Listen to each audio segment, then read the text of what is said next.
Hello दोस्तों, I want learn में एक बार फिर से आप सभी का स्वागत है। तो आज की इस वीडियो में हम जानेंगे उत्तराखंड ऐतिहासिक अध्ययन के बारे में। तो उत्तराखंड ऐतिहासिक अध्ययन में हम सबसे पहले पढ़ेंगे प्राचीन कालीन उत्तराखंड के बारे में, उसके बाद पढ़ेंगे मध्यकालीन उत्तराखंड के बारे में, फिर उसके बाद हम पढ़ेंगे आधुनिक उत्तराखंड के बारे में और फिर उसके बाद हम पढ़ेंगे राज्य निर्माण आंदोलन के बारे में। प्राचीन कालीन उत्तराखंड भी सब डिवाइडेड है। प्रागैतिहासिक काल, जिसमें हमें पता चलता है गुफा शैलचित्र अवशेषों के माध्यम से।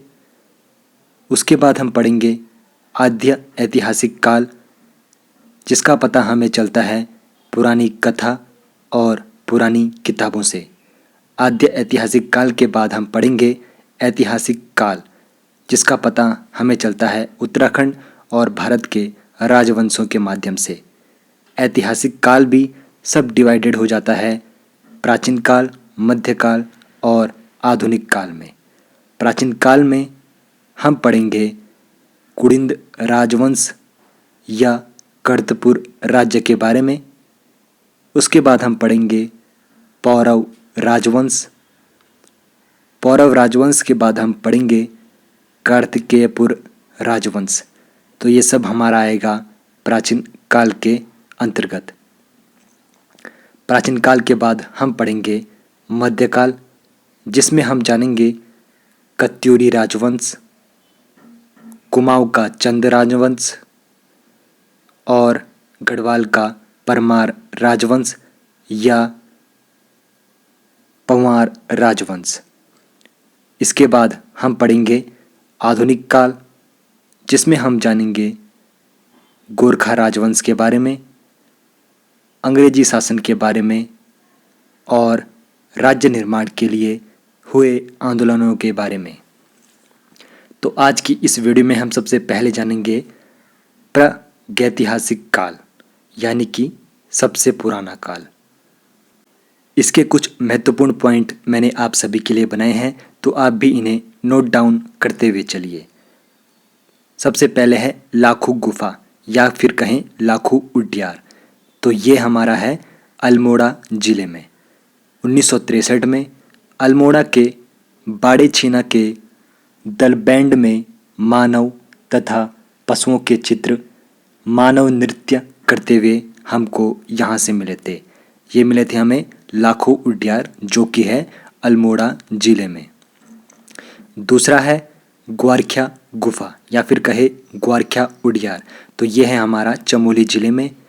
चमोली में अलकनंदा नदी के किनारे डुगरी गांव से हथियार, मानव, भेड़, बारहसिंगा, लोमड़ी के चित्र हमको इस स्थान से मिले थे। तीसरा है मलारी गांव या गुफा। तो मलारी गांव और गुफा हमारा है चमोली जिले में। यहाँ से नरकंकाल, मिट्टी के बर्तन, जानवरों के अंग, 5.2 केजी का सोने का मुकुट मिला था। तो कई बार यहाँ पे प्रश्न भी पूछा जाता है कि 5.2 केजी का सोने का मुकुट हमें कहाँ से मिला था। तो ये हमें मिला था मलारी गांव, जो कि है चमोली में स्थित। चौथा है किमनी गांव। तो किमनी गांव है चमोली में। यहाँ से हथियार एवं पशुओं के शैलचित्र प्राप्त हुए थे। पांचवा है लुएथाप। तो लुएथाप है अल्मोड़ा में। यहाँ से मानव के शिकार करने एवं नृत्य करने के साक्ष्य प्राप्त हुए थे। छठा है पेट साल। यह अल्मोड़ा में स्थित है और यहाँ से मानव आकृतियाँ एवं नृत्य करते मानव की मूर्तियाँ कथक शैली में प्राप्त हुई थी। सातवां है फल सीमा। तो फल सीमा है अल्मोड़ा में। यहाँ से योग एवं नृत्य करते हुए मानव को दिखाया गया है। आठवां है हुडली गुफा। तो हुडली गुफा है उत्तरकाशी में। यहाँ से नीले रंग के शैलचित्र प्राप्त हुए थे। तो कई बार प्रश्न पूछा भी गया है, नीले रंग के शैलचित्र कहाँ से प्राप्त हुए। तो ये प्राप्त हुए थे हुडली उत्तरकाशी से। नवा है बनकोट। ये है पिथौरागढ़ में। यहाँ से तांबे की 8 मूर्तियाँ मानव आकृतियाँ प्राप्त हुई थी। 10वां है रामगंगा घाटी। तो यहाँ से पाषाणकालीन सभागार यानी कि शवगार कप मार्क्स मिले थे। 11वां है गढ़वाल। तो यहाँ से धूसर मृदभांड के साक्ष्य मिले थे। तो प्रश्न भी पूछा गया है कि धूसर मृदभांड के साक्ष्य कहाँ से प्राप्त हुए थे, तो ये गढ़वाल से प्राप्त हुए थे। अब देख लेते हैं याद करने की ट्रिक। तो अल्मोड़ा जिले में कितनी गुफाएं स्थित है आपको याद हो चुका होगा, अगर नहीं हुआ है तो ये याद रखना। पेट में लाल फल, तो यहाँ से आपको याद रखना है पेट से पेटसाल, लाल से आपको याद रखना है लाखू और लुएथाप, और फल से आपको याद रखना है फल सीमा। तो 4 गुफाएं हैं जो आपको याद रखनी है अल्मोड़ा में। चमोली में स्थित गुफाएं हैं ग्वारख्या, मल्लारी और किमनी। चमोली में आपको 3 गुफाएं मिलेंगी, ग्वारख्या, मल्लारी और किमनी। उत्तरकाशी में सिर्फ आपको एक गुफा के बारे में पता चलता है और वो है हुडली।